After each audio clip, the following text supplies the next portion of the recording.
Hello আমার ভালোবাসার বন্ধুরা, কেমন আছো সবাই?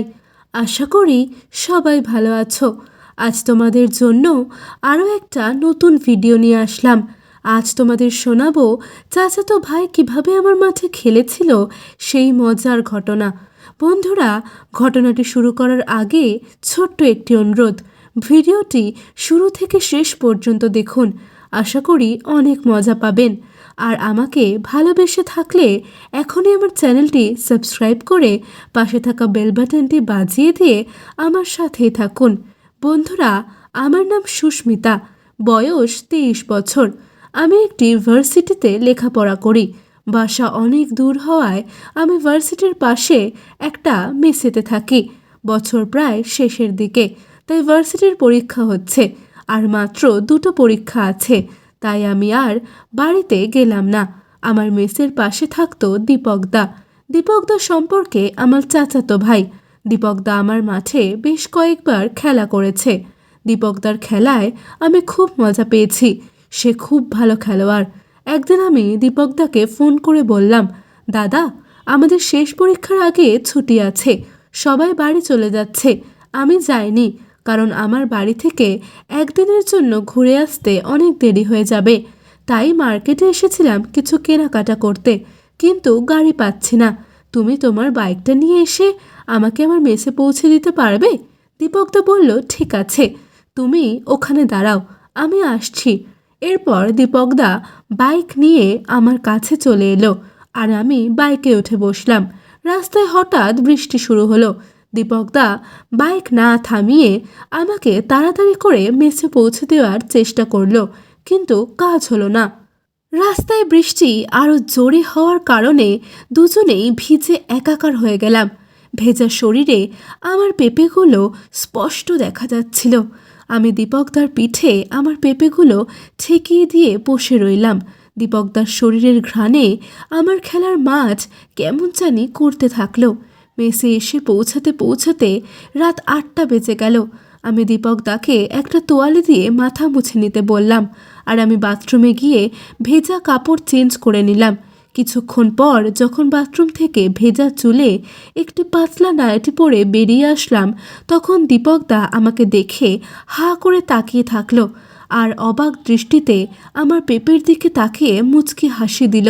আমি তখন লজ্জায় লাল হয়ে গেলাম। এরপর আমি দীপকদার জন্য চা বানিয়ে আনলাম। দীপকদা চা খেতে খেতে বলল, আজকে তো তোমাকে অসম্ভব সুন্দর লাগছে, মনে হয় আকাশ থেকে একটা পরী নেমে এসেছে। আমি বললাম, ইস দাদা, বেশি বলে ফেলেছ কিন্তু। এরপর দীপকদা বলল, এই বৃষ্টির দিনে তোমাকে খুব কাছে পেতে ইচ্ছা করছে। কি আমার এই ইচ্ছাটা পূরণ করবে তুমি? আমি তখন বললাম, আমি না করেছি নাকি? তোমার যা ইচ্ছা করো, আমি বাধা দেব না। আর আগেও তো কখনো বাধা দিইনি। এই কথা বলা মাত্রই দীপকদা আমার পেঁপেগুলোতে হাত দিয়ে দলাই মলাই করতে লাগলো। এরপর একটা একটা করে পেঁপে খেতে লাগলো। দীপকদা খেলার মাঠে নামার জন্য অস্থির হয়ে গেল আর আমার কানে কানে বলতে লাগলো, খেলার মাঠ রেডি আছে তো? আমার থেকে কোনো সাড়া না পেয়ে দীপকদা ঠিকই বুঝতে পারল যে সব ঠিকঠাক আছে। তাই আর দীপকদা দেরি না করে আমার মাঠে তার খেলোয়াড় নামিয়ে দিল। এরপর ধীরে ধীরে সে আমাকে সম্পূর্ণ উন্মুক্ত করে ফেলল। দীপকদার খেলোয়াড় বেশ বড়। দীপকদা আমার মাঠে খেলা করে খুব মজা পেয়েছে।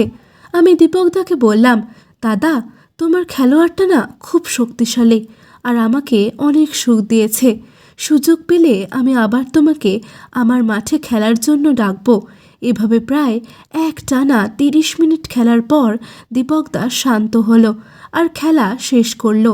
এরপর দীপকদা বাথরুম থেকে ফ্রেশ হয়ে এসে বলল, সুস্মিতা, আজকে যে মজা হলো তা কি সারা জীবন ভোলার মতো? আমি বললাম, না দাদা, এই স্মৃতি ভোলার মতো না। এই মুহূর্তগুলো আমার সারা জীবন মনে থাকবে। কিছুক্ষণ পর আমি দীপকদাকে বললাম, রাতে কি খাবে? আমি আজ তোমাকে রান্না করে খাওয়াবো। দীপকদা হেসে হেসে বলল, তুমি আজকে আমায় যা খাওয়ালে তাতেই আমার হয়ে গেছে, আর কিছু খেতে চাই না। তারপরও যদি তুমি কিছু খাওয়াতে চাও তাহলে যা পারো রান্না করো, যা রান্না করবে আমি তাই খাবো।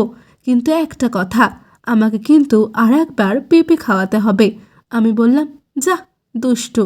এই বলে আমি রান্না করতে গেলাম, আর দীপকদা শুয়ে থাকলো।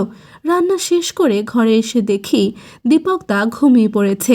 আমি তখন আরেকটু রোম্যান্টিক হয়ে গেলাম।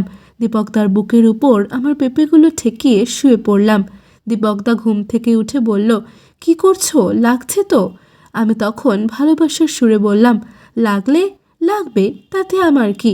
আমাকে একা রেখে ঘুমিয়েছ কেন? দীপকদা তখন আমাকে এক টানে ওর বুকের ভিতর নিয়ে নিল, আর আমাকে ইশারা করে বলল, চলো তোমাকে আর একটু আদর করি।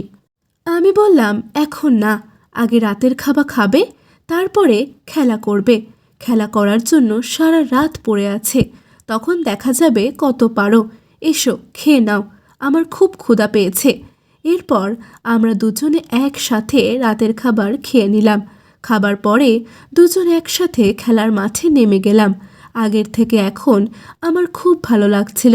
গতকাল রাতে দীপকদা আমাকে সুখের সাথে বেশ কষ্টও দিয়েছে। আমার মাঠের ঘাস পরিষ্কার ছিল, তাই দীপকদা খেলার গতি বাড়িয়ে দিল। একটু পরে আনন্দ আরও বেড়ে গেল। আমি নিজেই তার উপরে উঠে খেলতে লাগলাম। আমার এভাবে খেলা দেখে দীপকদা বলল, তুমি তো আমার থেকে ভালো খেলতে পারো। সেদিন রাতে আমি দীপকদার সাথে খেলা করে জিতে যাই, আর দীপকদা হেরে যায়। এভাবে খেলা করে সেই রাতে খুব মজা পেয়েছিলাম। বন্ধুরা, আজ এ পর্যন্তই। এরকম নতুন নতুন সব ঘটনা শুনতে আর ভিডিও পেতে এখনই আমার চ্যানেলটি সাবস্ক্রাইব করে নাও। আর আমাকে ভালোবেসে থাকলে এখনই ভিডিওটিতে একটা লাইক ও শেয়ার দিয়ে দাও। আর হ্যাঁ, তোমার মনটা যদি ভালো থাকে তাহলে অবশ্যই কমেন্ট করে জানাও। বন্ধুরা, আগামী পর্বে কেমন গল্প শুনতে চাও সেটা জানাতে ভুলে যেও না কিন্তু। এতক্ষণ আমার সাথে থাকার জন্য তোমাদের অসংখ্য ধন্যবাদ। সবাই ভালো থাকো, সুস্থ থাকো।